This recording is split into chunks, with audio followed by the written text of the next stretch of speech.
Assalamualaikum warahmatullahi wabarakatuh. Alhamdulillahirrabbilalamin. Akhirnya bisa kembali melaksanakan pembelajaran secara online. Tetap semangat, tetap kemudian punya keniatan meskipun kemudian pembelajarannya dengan model pembelajaran online. Oke, untuk materi berikutnya di semester genap ini kita masuk di bab kelima, yaitu membuat kesepakatan melalui negosiasi. Sebelum kemudian mendalami kaitannya teks negosiasi, supaya kemudian pembelajaran kita pada pagi hari ini bisa berjalan dengan lancar dan kalian juga bisa memahami ilmu hari ini secara baik, alangkah baiknya kita berdoa terlebih dahulu. Berdoa dipersilakan.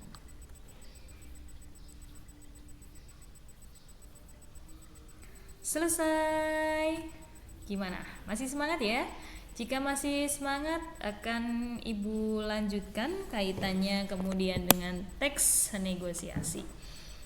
Pasti kalian sudah tahu negosiasi itu apa. Ada juga yang mengatakan bahwa negosiasi itu perundingan. Bisa juga semacam perdebatan sedikit, bisa juga tawar-menawar ya. Kemudian di mana sih kalian bisa menemukan negosiasi itu? Di pasar bisa, kemudian di keluarga juga bisa ya tentunya ya, atau bisa juga antara guru dan murid nih negosiasi kalau misalnya guru memberikan tugas ya. Banyak hal yang kemudian akan kalian temukan ya. Untuk itu sebelum kemudian kita mendalami, kita cari pengetahuan terlebih dahulu. Ternyata di sini ada tujuan pembelajaran.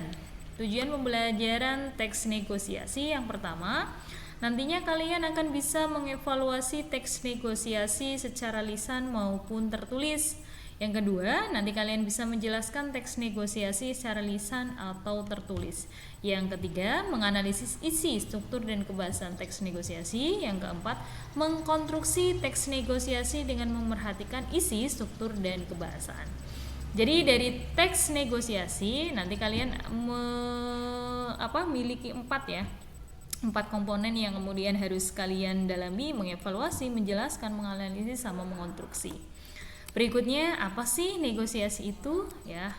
Sudah punya gambaran belum dari tujuan pembelajarannya ya? Berikutnya, ternyata secara kemudian definisi negosiasi ini memiliki pengertian ya.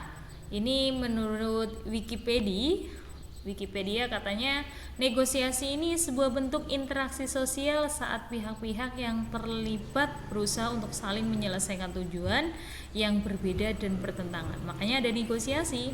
Kalau nggak ada perbedaan dan pertentangan, nggak mungkin ada negosiasi.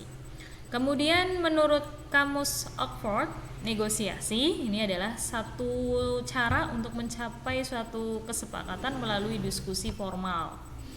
Dan bisa disimpulkan dari pengertian Wikipedia dan Kamus Oxford ini bahwa yang namanya negosiasi merupakan suatu proses saat dua belah pihak mencapai perjanjian yang dapat memenuhi kepuasan semua pihak yang berkepentingan dengan elemen-elemen kerja sama dan kompetisi tentunya ya. Jadi kalau misalnya nggak ada dua belah pihak ya nggak mungkin, atau bisa juga lebih, bisa nggak bisa, kayak misalnya hubungan negara ya, perjanjian apalah yang sekarang kemudian sedang ngehits sekali, penyuntikan vaksin dan lain sebagainya. Nah, kemudian berikutnya ada contoh teks negosiasi. Kita ambil yang paling mudah terlebih dahulu lah, yaitu ada di lingkungan keluarga ya. Itu ada negosiasi antara bapak dengan anaknya. Bapaknya mengatakan, kenapa di SMA anak, padahal bapak ingin kamu sekolah di SMK. Anaknya berikan penjelasan, alasannya apa pak, kenapa bapak ingin supaya saya melanjutkan di SMK. Begini nak, di SMK itu lulusannya bisa langsung masuk di dunia kerja. Anaknya menjawab, jadi gampang dapat kerja ya pak, kalau gitu iya deh saya setuju. Kemudian ayahnya menjawab lagi, baguslah kalau kamu setuju, nanti kita pilih bareng SMK yang bagus ya pak. Jadi permasalahannya ketika anak memilih antara SMA dan SMK. Apapun yang kemudian dipilih, intinya yang penting bisa melanjutkan ya.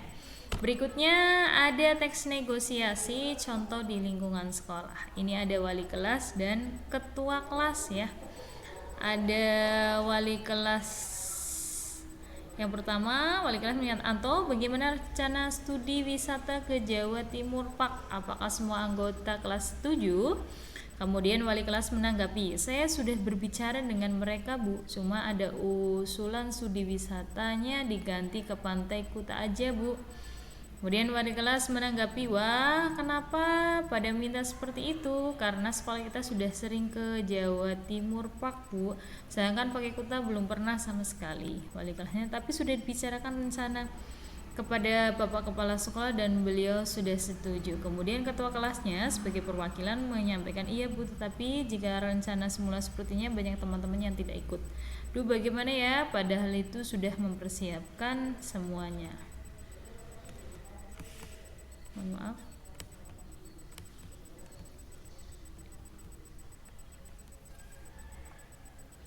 Nah, itu kaitannya dengan teks negosiasi. Kemudian unsur yang kedua, yang berikutnya ada unsur pembangun teks negosiasi.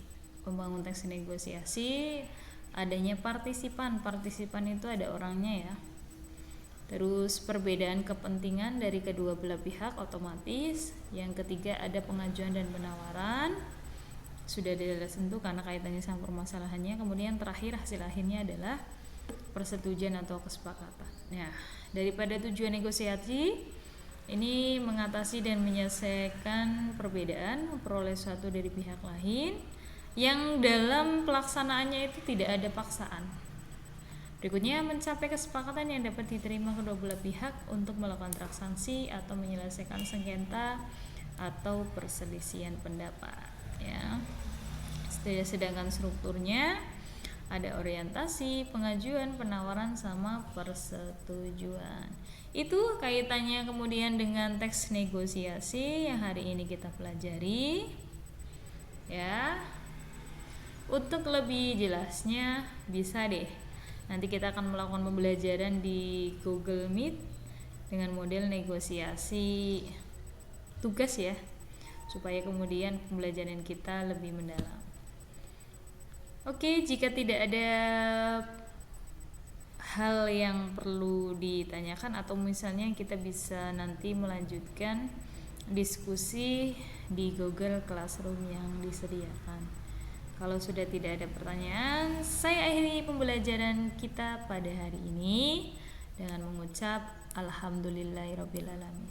Billahi taufiq wal hidayah. Assalamualaikum warahmatullahi wabarakatuh.